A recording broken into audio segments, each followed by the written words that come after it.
Reporter Le Doc, c'est un nouveau numéro du magazine de reportage long format de la rédaction de France 24.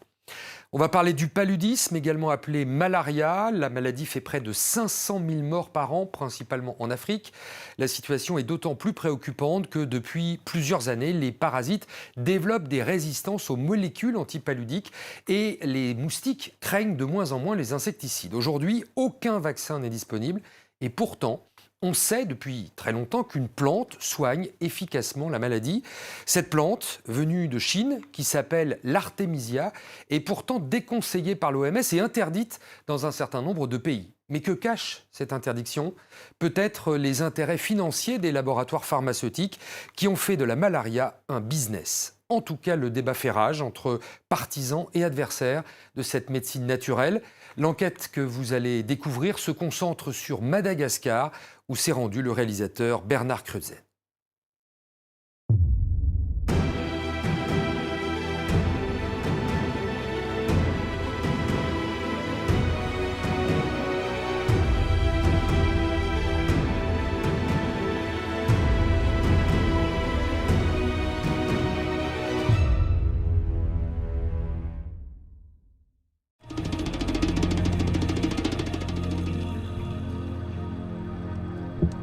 Ceci est un champ d'Artémisia annua. C'est aussi un champ de bataille où se déroule l'un des ultimes combats contre la malaria. La maladie fait chaque année 500 000 victimes, en majorité des enfants. Nous sommes à Madagascar. Ces paysans récoltent l'Artémisia annua, une armoise originaire de Chine. Certains voient dans l'Artémisia une plante dangereuse. Elle est d'ailleurs interdite en France et en Belgique. Pourtant, elle n'est pas toxique et ce n'est pas une drogue. L'artémisia n'est dangereuse que pour ceux qui font de la malaria un business.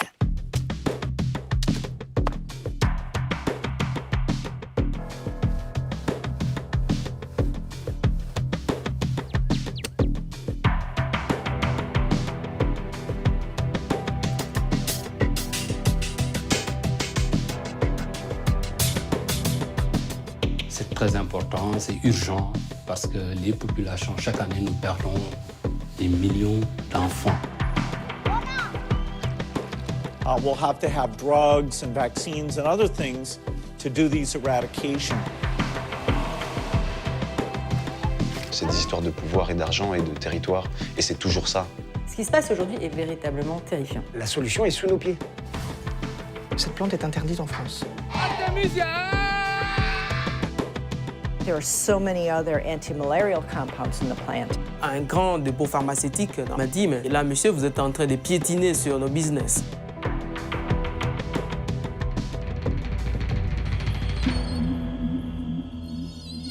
Pour comprendre les enjeux de cette histoire, une piqûre de rappel s'impose. La malaria, qu'on appelle aussi paludisme, est une maladie causée par un parasite transmis par un moustique, l'anophèle. Il y a plusieurs formes de malaria. Celle qui nous intéresse est la plus sévère, causée par un parasite appelé Plasmodium falciparum.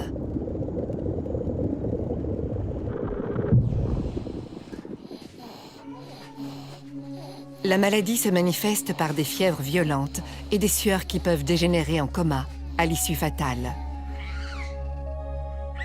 Les enfants sont les principales victimes de la malaria. Dans certaines zones très touchées, un enfant sur 5 en meurt. Depuis la nuit des temps, l'homme fait la guerre à la malaria sur 2 fronts, la lutte contre le parasite et la lutte contre le moustique. Pour combattre l'anophèle, on a surtout utilisé des insecticides, comme le DDT, qui a débarrassé les pays industrialisés de la maladie. En 1964, il n'y a plus de malaria en Europe. Les hommes se protègent aussi des piqûres en se réfugiant sous des moustiquaires. Depuis la fin des années 80, certaines sont imprégnées d'insecticides à effet longue durée. Recommandées par l'Organisation mondiale de la santé, l'OMS, elles sont souvent distribuées gratuitement. Parallèlement à la lutte contre le moustique, s'est organisée la lutte contre le parasite. L'écorce d'un arbre offre la première substance naturelle anti-malaria, la quinine. La quinine est plus tard isolée, synthétisée et commercialisée sous l'appellation de chloroquine. Autour de la malaria, le business commence.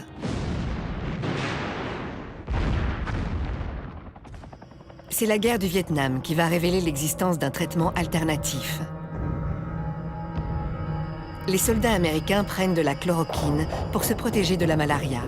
En face, les troupes communistes n'ont pas de traitement et les combattants sont décimés par la maladie. Le dirigeant communiste Ho Chi Minh fait alors appel au grand frère chinois qui propose de lui envoyer une plante médicinale connue depuis des siècles en Chine, le Tsing-Hao, nom scientifique Artemisia annua. Des tonnes d'Artemisia sont acheminées vers le Vietnam et consommées en tisane par les combattants communistes. Elle fait l'effet d'une potion magique et contribuera à la victoire des Viet Cong. Certains y verront le premier succès de la médecine naturelle sur la médecine conventionnelle.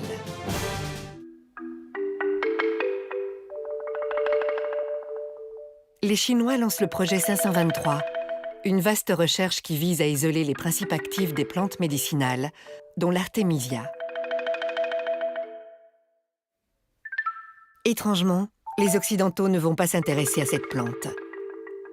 L'Organisation mondiale de la santé continue à recommander la chloroquine et autres dérivés. L'OMS estime que la chloroquine a fait reculer la maladie partout dans le monde. Mais son administration massive a aussi généré des résistances. Dans les années 70, on a vu l'émergence de la résistance à la chloroquine en Asie du Sud-Est et peu de temps après, on a vu l'émergence de la résistance en Amérique du Sud. Cette résistance a commencé à s'étendre de l'Asie du Sud-Est et elle a atteint l'Afrique à la fin des années 70, début des années 80. Le Colombien Germán Velázquez était directeur à l'OMS à cette époque. En ce qui concerne la malaria, la OMS n'a pas pris action vite au moment où on a commencé à avoir la résistance à la chloroquine. Et donc, les produits qui sont venus après à remplacer la chloroquine ont arrivé parfois très tard. Début des années 80, la malaria recommence à tuer en masse. Cette situation catastrophique va précipiter le retour en grâce de l'Artemisia annua. Le projet 523 des Chinois a abouti à l'isolement d'une molécule baptisée artémisinine, censée être l'unique principe actif de l'Artemisia annua. Au début des années 2000, les médicaments chinois à l'artémisinine commencent à circuler en Afrique. Alexandre Poussin est l'un des premiers occidentaux à avoir testé ces médicaments en 2001. Avec sa femme, Alexandre remonte l'Afrique du sud au nord, à pied. On a bel et bien repris la marche et cette fois-ci au fond du rift. Là, nous marchons entre le lac Manyara et le lac Natron. Le couple est au Kenya, quand Alexandre est pris d'une crise de malaria. Quand on a eu notre première crise, j'ai voulu tester sur moi-même ce médicament chinois. Bon, c'était un peu culotté, mais c'est vraiment vrai. Je l'ai fait et en 24 heures, j'allais mieux. En 48 heures, j'étais guéri. J'avais plus de symptômes. Je n'étais pas guéri. Ça, je l'ai su plus tard, mais ça a fonctionné. Ce qu'Alexandre ignore alors, c'est que le médicament chinois à l'artémisinine est très efficace pour détruire en quelques heures la majorité des parasites de la malaria. Mais certains échappent au traitement. Il faut de toute urgence le combiner avec une autre molécule qui va éliminer les derniers parasites. C'est le début des combinaisons thérapeutiques à base d'artémisinine, les ACT. L'OMS va imposer les ACT à tous les pays où sévit la malaria. Le marché explose, avec pour conséquence une pénurie de la matière première, l'Artemisia annua. Les cultivateurs, principalement asiatiques, ne parviennent pas à suivre. Le prix d'achat de l'Artemisia atteint des sommets en 2005. C'est le moment que choisit une entreprise franco-malgache pour se lancer dans la production d'Artemisia annua à grande échelle. Le business model de l'entreprise est simple. Elle prodigue des conseils aux paysans locaux pour qu'ils commencent à cultiver la plante, en leur promettant de racheter leur production à un prix fixé d'avance.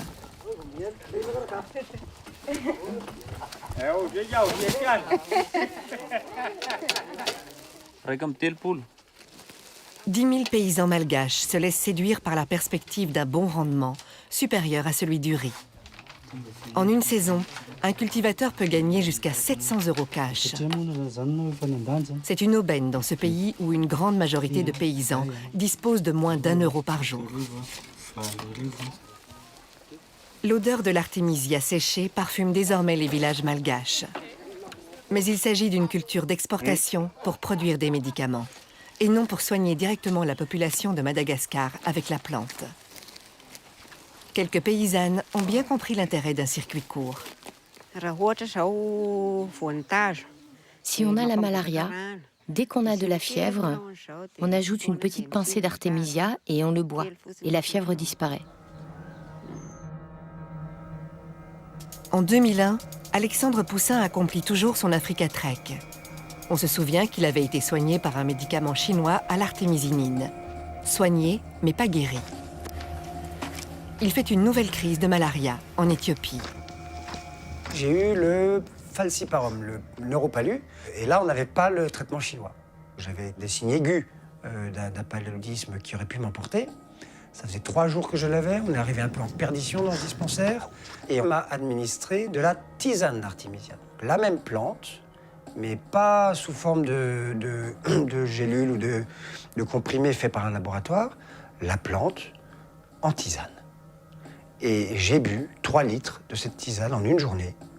Et le soir même, j'allais beaucoup mieux, je me levais. Et le lendemain soir, j'avais plus de symptômes. Je n'étais plus malade. Et à ce jour, 15 ans après, j'ai toujours pas eu de rechute. J'ai le palu, mais il n'est jamais revenu. Et je ne me suis jamais soigné donc avec une thérapie occidentale. Relaté dans son livre vendu à plus de 400 000 exemplaires, cet épisode va intéresser des médecins, des herboristes, des humanitaires. Mais ils vont se heurter au dogme. L'artémisia annua est une jolie plante, une astéracée, qui est très efficace mais interdite en France. Efficace mais interdite. Interdite par le gouvernement, par le Codex Alimentarius, par l'OMS, par plein de gens qui travaillent en poule avec les laboratoires pharmaceutiques et avec l'ordre mondial aujourd'hui. Nous avons ensuite tenté notre chance dans une herboristerie spécialisée. Sur les étagères, à côté de l'artichaut, pas d'artémisia. Il arrive très souvent que des gens viennent nous demander cette plante, effectivement, quand ces personnes vont voyager, que ce soit en Afrique ou en Asie. Et vous leur répondez? Et je leur réponds que malheureusement, la réglementation française ne nous autorise pas à disposer de cette plante. En Belgique, un arrêté royal de 1997 répertorie les plantes dangereuses qu'il est interdit de vendre ou consommer. Parmi elles, l'artémisia annua, pourtant nullement nocive. Curieusement, elle est autorisée au Luxembourg voisin, où vit le professeur Pierre Ludgen. Il a travaillé longtemps pour des multinationales de la chimie. À l'âge de la retraite, il a rejoint une ONG active dans la lutte contre le paludisme. C'est à ce moment-là qu'il a fait connaissance avec l'artémisia et qu'il en a senti tout le potentiel. On a fait des programmes de plantation au Pérou, au Cameroun. On a lancé des bourses avec des Sénégalais et des Péruviens, tout ça financé par notre ministère de la Coopération et par le Fonds national de la Recherche. Très bien, jusqu'au jour où on a eu un choc. Voilà que, on le sait maintenant, les délégués de l'OMS, de Big Pharma et de l'Institut des maladies tropicales d'Anvers ont rendu visite à notre ministère de la Coopération pour lui dire qu'il finançait des activités qui n'étaient pas de son ressort, que les maladies, c'était du ressort des sociétés pharmaceutiques et de Big Pharma. Et il s'est incliné et nous, du jour au lendemain, on nous a coupé tous les fonds. Un brin candide, Pierre Ludgen pense pouvoir convaincre l'OMS de changer d'avis. En 2012, il obtient un rendez-vous au siège de l'organisation à Genève. L'accueil est courtois, sans plus. Un mois plus tard, l'OMS publie sur son site une sévère mise en garde. l'OMS ne recommande pas l'utilisation des extraits d'Artemisia annua sous n'importe quelle forme, y compris la tisane, pour le traitement ou la prévention de la malaria. Pour Pierre Ludgen, c'est un véritable camouflet. Et on a dit non. On n'a pas le droit d'interdire de guérir des gens avec une herbe médicinale. C'est contre les traditions, c'est contre le bon sens. On a relancé les activités avec des plantations et ça a très bien démarré.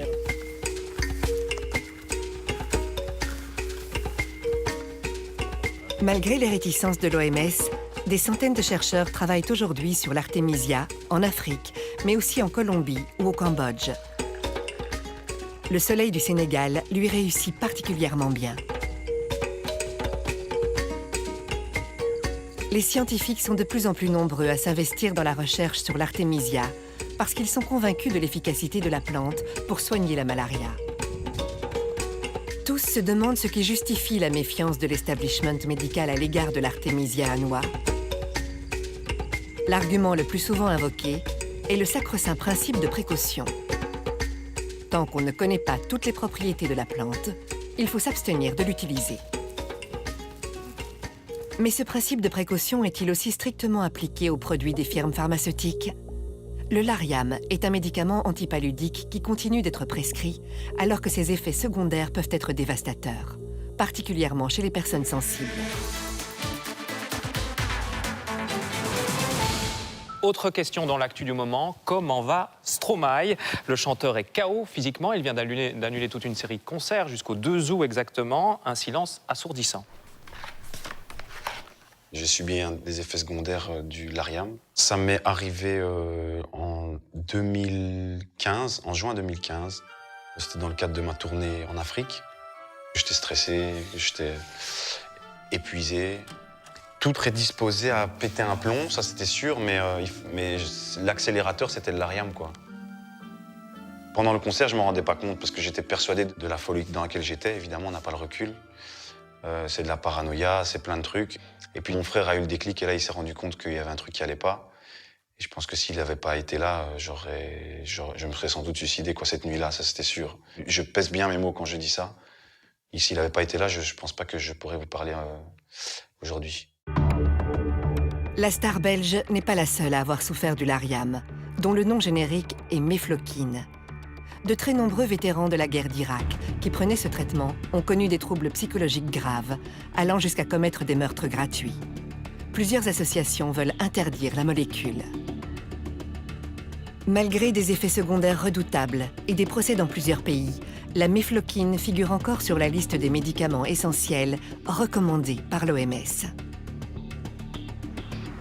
Dans le même temps, l'organisation refuse de reconnaître les vertus thérapeutiques de l'artémisia annua, pourtant inoffensive. 2 poids, 2 mesures. Cette inertie des institutions et ce désintérêt de l'industrie pharmaceutique pour une maladie de pauvres va amener plusieurs âmes charitables à prendre les choses en main. À Paris, nous avons rencontré le docteur Lucille Cornet-Vernet, une orthodontiste très impliquée dans la promotion de l'artémisia et amie d'Alexandre Poussin. Alexandre nous a reparlé en fait de sa guérison par la tisane d'artémisia en Afrique lors de son périple. Et là, je me suis rendu compte que c'était une histoire qui était vraiment vraie. C'est-à-dire que cette tisane d'artémisia annua soigne vraiment le palu. Et aujourd'hui, le problème principal qu'il y a, c'est que il n'y a rien dans ce monde, en fait, aucune institution qui est capable de faire les études et puis ensuite de diffuser cette thérapeutique par une plante. Et tout a démarré en fait de là. On s'est dit, chiche, on monte une association pour pouvoir développer en fait la culture de l'artémisia en Afrique.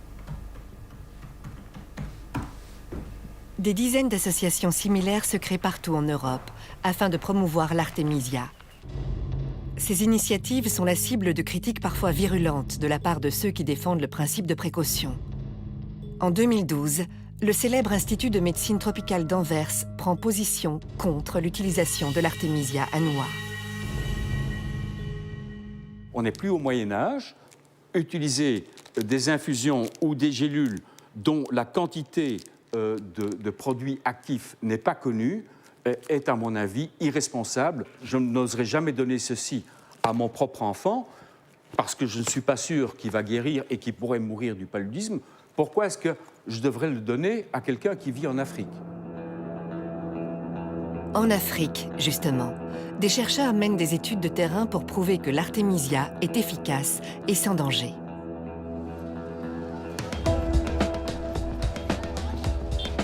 Nous sommes à Kindu, sur le fleuve Congo, dans la province du Maniema.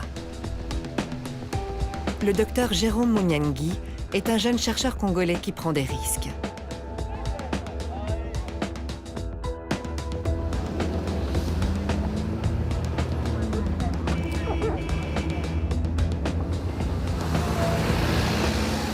Après 3 heures de piste, le docteur Munyangi est accueilli comme l'enfant prodige dans son village natal.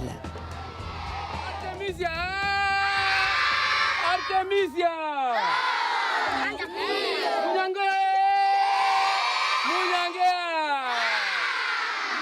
Les écoliers font la fête à l'homme qui les débarrassera peut-être de la malaria.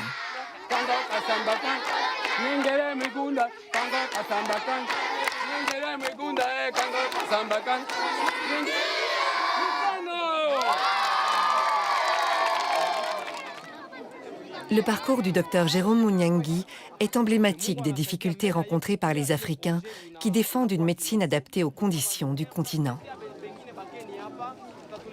Mon premier contact avec l'artémisia, suite à une crise de paludisme que je fais à Kinshasa, c'était un paludisme résistant, parce que j'avais déjà pris des antipaludéens, ça ne marchait pas. Et un ami qui travaille déjà avec l'artémisia m'a proposé la plante comme traitement. Je lui ai dit, bon, je n'aime pas les charlatans avec les plantes, qui traitent avec des plantes. Il a insisté beaucoup. Et le 3e jour, je me sentais déjà très bien. Il n'y avait plus de maux de tête, il n'y avait plus de fièvre, ainsi de suite. Et à la fin du traitement, le 7e jour, je suis parti refaire les examens des laboratoires. Tout était vraiment très bien. Je n'avais plus de plasmodium. Et voilà, et c'était mon premier contact avec la plante artémisia.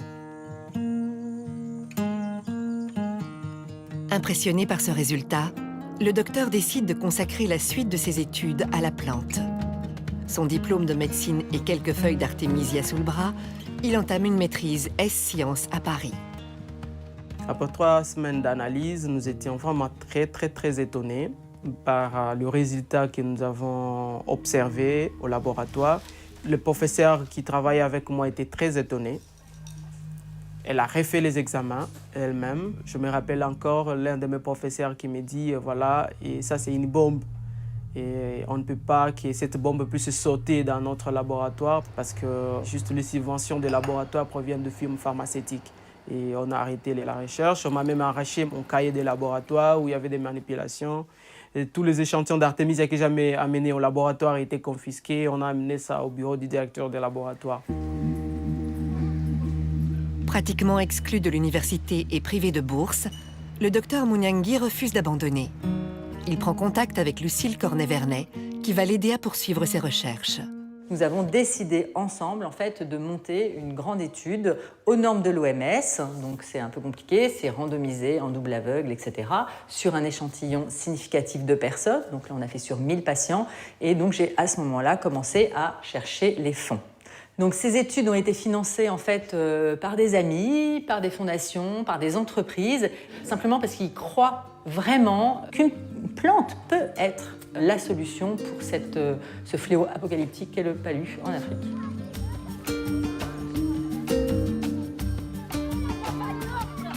Une fois le financement acquis, le docteur débute l'étude au Maniema.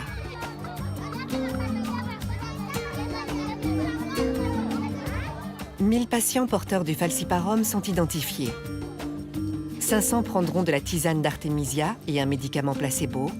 500 autres, un médicament ACT et une tisane placebo.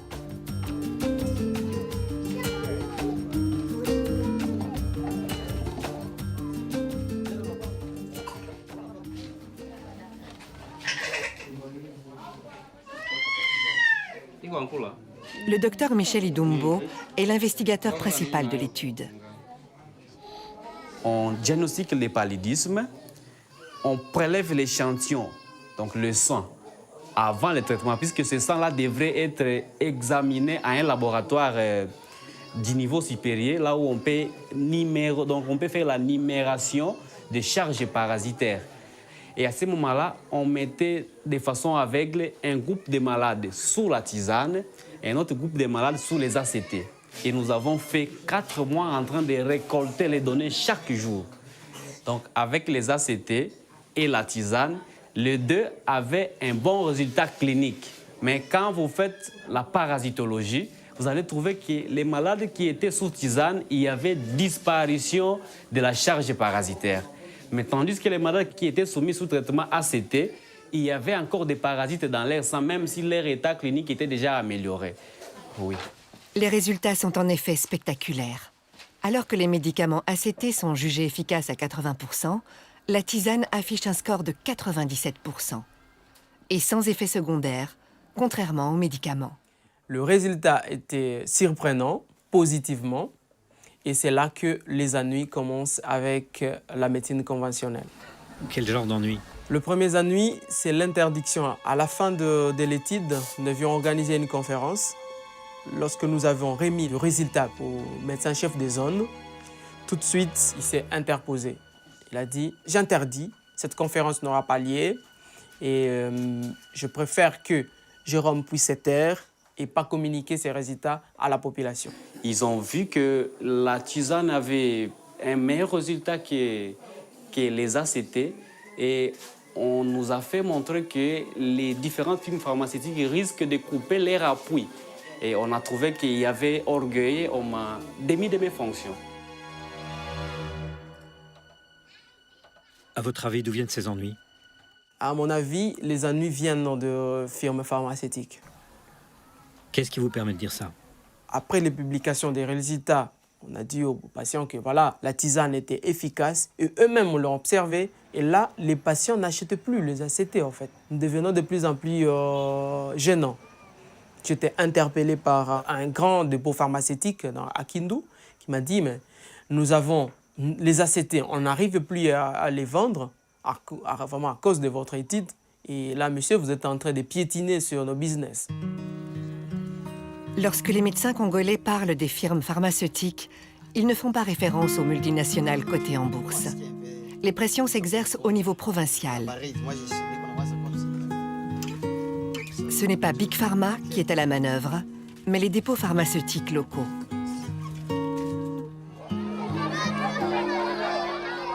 Après l'étude, les villageois adoptent la tisane dont ils ont été les cobayes. J'avais souvent la malaria avant. Mais depuis que j'ai participé à l'étude, je n'ai plus eu la malaria.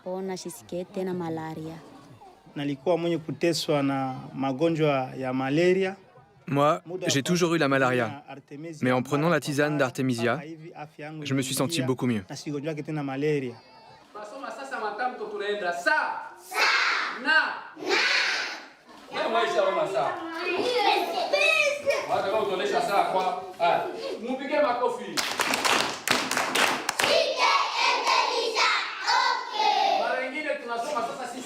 En 2016, à l'école du village, une autre expérience a été menée pendant 6 mois.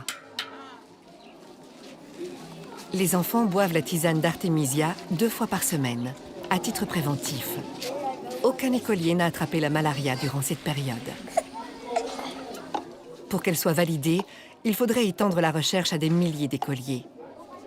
En attendant, l'instituteur est absolument enthousiaste. La situation de prendre l'Artemisia est pour nous une situation très favorable et rentable pour notre vie et pour la vie de nos élèves. Nous avons remarqué que la prise de l'Artemisia a diminué l'absentéisme, même les absences étaient terminées. Le docteur Munyangi a profité de l'étude pour en mener une autre. Les patients sous tisane étaient en fait répartis en 2 sous-groupes. 250 prenaient de l'Artemisia annua et les autres de l'Artemisia afra, l'espèce africaine. Celle-ci ne contient pas d'artémisinine, qui est censée être le principe actif anti-malaria. Les résultats s'avèrent parfaitement identiques dans les 2 sous-groupes. Ce qui prouve que l'artémisinine, dont les labos ont fait un médicament, n'est pas l'unique substance à effet thérapeutique. Un sacré pavé dans la mare. L'étude du Dr Munyangi est achevée depuis 2015. Pour avoir un impact sur la communauté scientifique, il faut qu'elle soit publiée dans un journal médical de référence. Or, les responsables éditoriaux sont méfiants à l'égard des remèdes à base de plantes.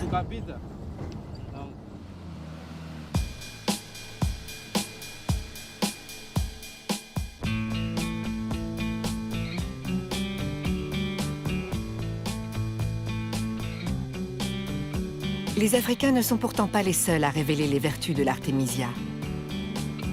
Au Worcester Polyclinic Institute, à 1 heure de Boston, nous avons rencontré le professeur Pamela Weathers, qui s'intéresse à l'artémisia annua depuis 25 ans. Au départ, elle n'étudiait que l'artémisinine. Nous avons toujours été intéressés par l'artémisinine et nous étudions encore sa biosynthèse. Mais aujourd'hui, nous savons que l'ensemble de la plante favorise la pénétration de l'artémisinine dans le corps. Et nous avons vu aussi qu'elle contient beaucoup d'autres composants anti-malaria. Et donc, nous adoptons maintenant une approche beaucoup plus holistique. Cette plante est passionnante parce qu'elle contient plus d'un médicament, plus que 2 ou même 3. En fait, elle en contient probablement une dizaine. Nous avons réussi à prouver sur des rongeurs que la plante pouvait combattre la malaria qui résistait à l'artémisinine seule. Cela ouvre des perspectives énormes pour combattre des parasites résistants, mais aussi pour éviter l'émergence de résistance chez les humains.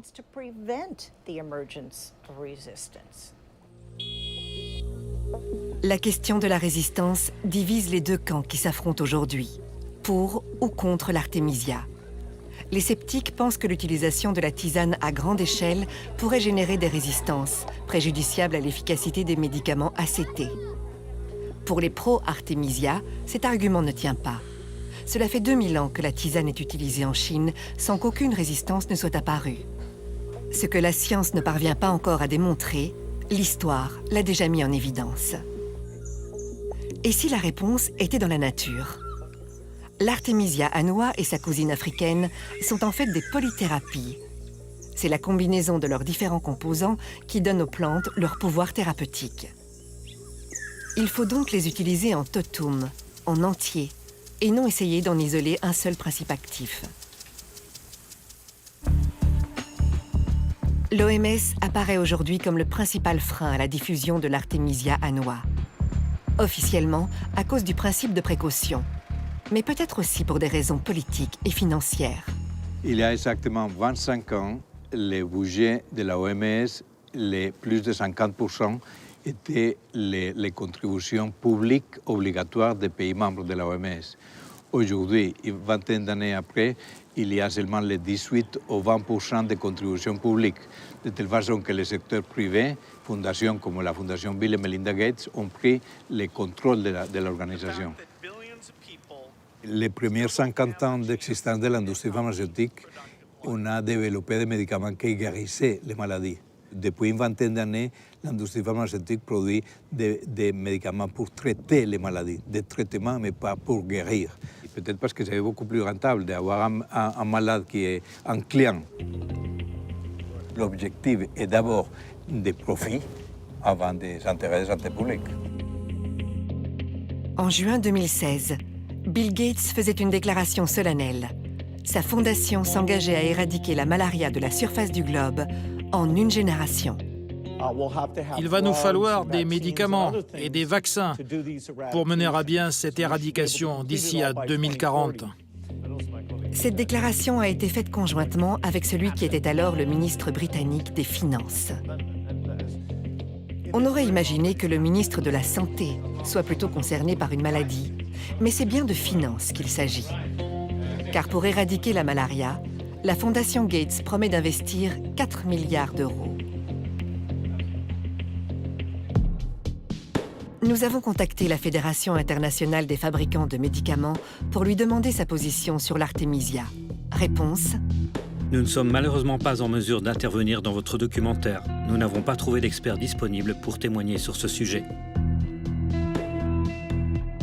Nous avons également insisté pour connaître la position actuelle de l'OMS vis-à-vis de la plante qu'elle avait déconseillée en 2012.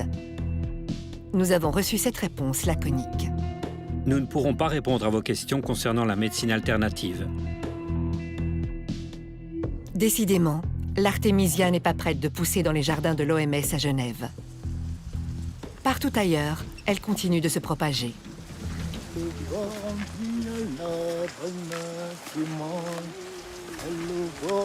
Dans une quarantaine de pays, on produit désormais des extraits de plantes à des fins thérapeutiques.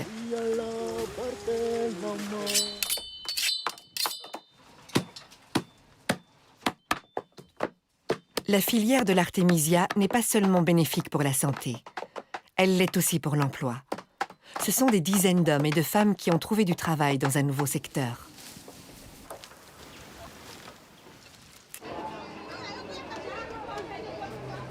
Ce qui fait le succès de l'artémisia, c'est aussi son prix.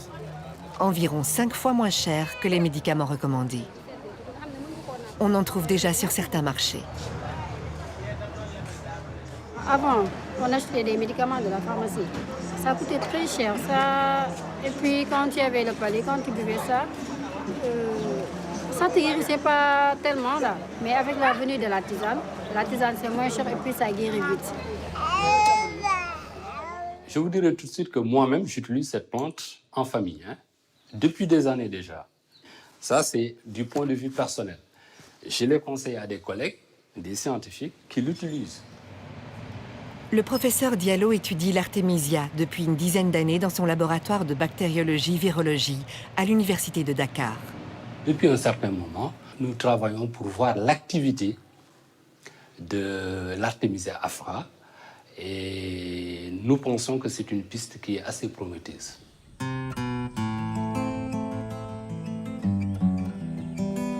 Dans les plantations du Sénégal et ailleurs, la recherche se concentre désormais sur l'artémisia afra, l'espèce africaine qui ne contient pas d'artémisinine. Elle ne peut donc pas induire de résistance aux médicaments ACT.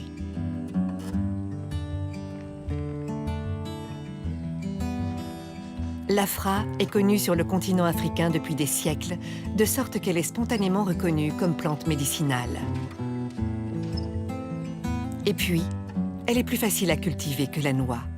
Mon rêve, en fait, dans cette histoire, c'est que chaque famille africaine puisse avoir un plant d'artémisia afra, qui est donc vivace, c'est un buisson, et ils se coupent de l'artémisia pour faire de la tisane un jour sur deux. Ils n'auront pas le palu, et ça sera terminé, cette histoire. Les acteurs de terrain sont persuadés que l'artémisia finira par s'imposer, non pas contre l'avis des tenants de la médecine conventionnelle, mais avec leur assentiment. La publication des essais cliniques obligera bientôt l'OMS à revoir sa copie. Alors, l'omerta cessera.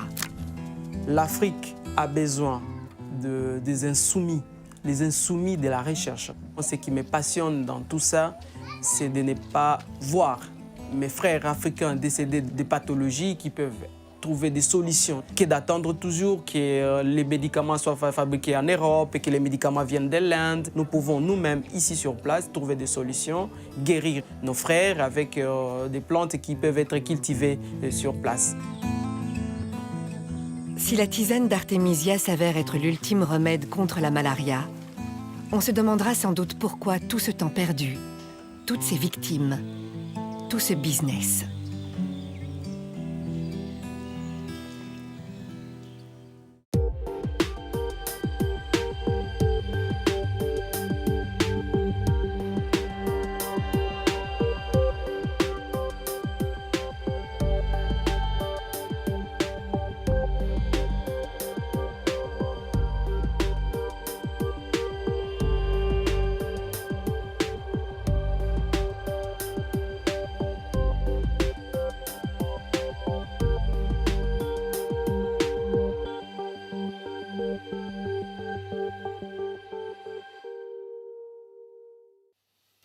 Reporter Le Doc, c'est fini pour aujourd'hui. On se retrouve la semaine prochaine pour un nouveau numéro de Reporter sur France 24.